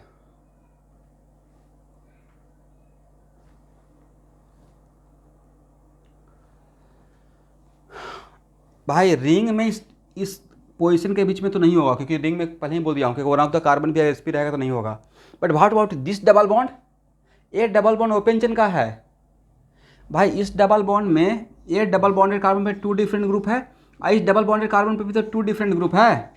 अब इधर इधर का सेम रहा नहीं रहा, और इसको तो ब्रेक करके रिंग को नहीं रोटेट करके इसको ब्रेक करके इसको तो घुमा सकते हैं, करेक्ट? दैट्स वाई ए और ए इसको ऐसे तो इमेजिन कर सकते हैं ना स्टूडेंट। ए और ए क्या ज्योमेट्रिकली सेम है? डिस्टेंस का फर्क आ जाएगा, राइट? यहाँ पे एच और इस कार्बन के बीच का डिस्टेंस, क्योंकि भाई एच कार यहाँ देखिए एच कार्बन कार्बन कार्बन ये चारों सेम प्लेन में होना चाहिए। Are you agree? sp2 से डायरेक्टली अटैच है, ए भी डायरेक्टली से, ए भी डायरेक्टली अटैच है। कोरिलेट कीजिएगा तो सब व्हाइट बोर्ड में नजर आएगा। और यहाँ पे इस कार्बन और एच के बीच का डिस्टेंस, और यहाँ पे एच और कार्बन के बीच का डिस्टेंस सेम स्पेशल डिस्टेंस है या डिफरेंट स्पेशल डिस्टेंस है? Different special difference. तो एक्चुअली यहाँ पे हुआ किसके about? Double bond in open chain, correct? मतलब ऐसे आपको देखना पड़ेगा।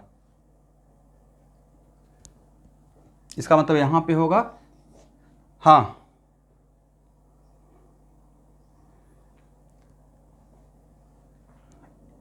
यहाँ देखिए H और CH3, एक कार्बन और एक कार्बन, सवाल सेम टाइप ऑफ कार्बन या डिफरेंट टाइप?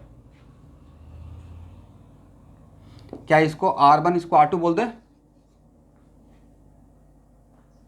ये ओपन चेन का डबल बॉन्ड है, राइट? रिंग का नहीं, ओपन चेन का है, बाहर में है ना। तो भाई डबल बॉन्ड के अबाउट ज्योमेट्रिकल आइसोमर्स होने का कंडीशन को देखिए तो सेटिस्फाई कर रहा है। क्या इसको एक्टिव डबल बॉन्ड बोल सकते हैं? रिंग में डबल बॉन्ड रहता है तो हम लोग ट्रांसफॉर्म में उसको रोटेट करके नहीं घुमा सकते हैं, because ring will not form up to 7 member, right? But ये रिंग का डबल बॉन्ड नहीं है, बाहर में इसको तो तोड़कर इसको तो घुमा सकते हैं। तो इसको यहाँ पे ब्रेक कर लिए, और इसको ब्रेक करने के बाद R1 R2 को ऐसे ही रहने देते हैं, एच और CH3 को तो रोटेट कर लेंगे। तो इस तरीके से ए और ए क्या सेम ज्योमेट्री वाइज सेम है या ज्योमेट्रिकली डिफरेंट है? इसका मतलब मेरा क्वेश्चन था कि इसके अबाउट होगा ही नहीं, अगर होगा तो कितना ज्योमेट्रिकल आइसोमर? तो होगा और 2 ज्योमेट्रिकल आइसोमर, राइट? इसको क्या बोलेंगे? सिस, इसको क्या बोलेंगे? ट्रांस, ठीक है? सिस ट्रांस नोमेनक्लेचर नहीं वैलिड है, कैसे? Yes sir. यहाँ पे सिस ट्रांस नोमेनक्लेचर वैलिड है भाई, खाली यस सर बोलने से काम चलेगा? यहाँ पे सर सिस ट्रांस नहीं बोलेंगे, बोलेंगे ई या जेड, राइट? ये कौन सा है, ई या जेड? क्या बोले? हाँ, इसलिए तो बोल रहे हैं कि सिस ट्रांस नहीं होगा, यहाँ पे ई एंड जेड होगा। यहाँ पे cis trans nomenclature is not valid. तो ए कौन सा फॉर्म, सिस, ई या जेड? तो सर चेक कर लेते हैं, इन दोनों में इसका प्रायोरिटी ज़्यादा, राइट? इन दोनों में इसका प्रायोरिटी ज़्यादा, तो ए रहेगा ई फॉर्म, ए रहेगा जेड फॉर्म। तो भाई इस तरीके से हम लोग बहुत बड़ा एक टॉपिक कवर किए हैं जिसका नाम था ज्योमेट्रिकल आइसोमरिज्म। और इतना ही कुछ बड़ा टॉपिक रहेगा ऑप्टिकल आइसोमरिज्म, और ऑप्टिकल ख़त्म हो गया तो आइसोमरिज्म ख़त्म। और आइसोमरिज्म बहुत बड़ा टॉपिक है। तो उसके बाद तो एसिडिटी बेसिडिटी कर क्या हुआ है, तो उसके बाद नया अध्याय शुरू होगा, रिएक्शन एंड मैकेनिज्म। समझ गए? चलिए, मतलब ये वन ऑफ द सेक्शन है, डिस्कशन मुझे पता है कि बाकी है, डिस्कशन मेरी जिम्मेदारी है, ठीक है? बस आपको जो अटेम्प्ट लेकर रेडी रहिए, मेरा वेट मत कीजिए, इतना भरोसा रखिए कि सारा डिस्कस कर दूंगा। बट पहले तो आपको खुद से तो बनाना पड़ेगा, या सारा चाहते मैं ही सॉल्व कर दूं? तो मुझे तो एग्ज़ाम में बैठना नहीं है, एग्ज़ाम में तो आप ही को बैठना है। मिलते हैं स्टूडेंट नेक्स्ट क्लास में।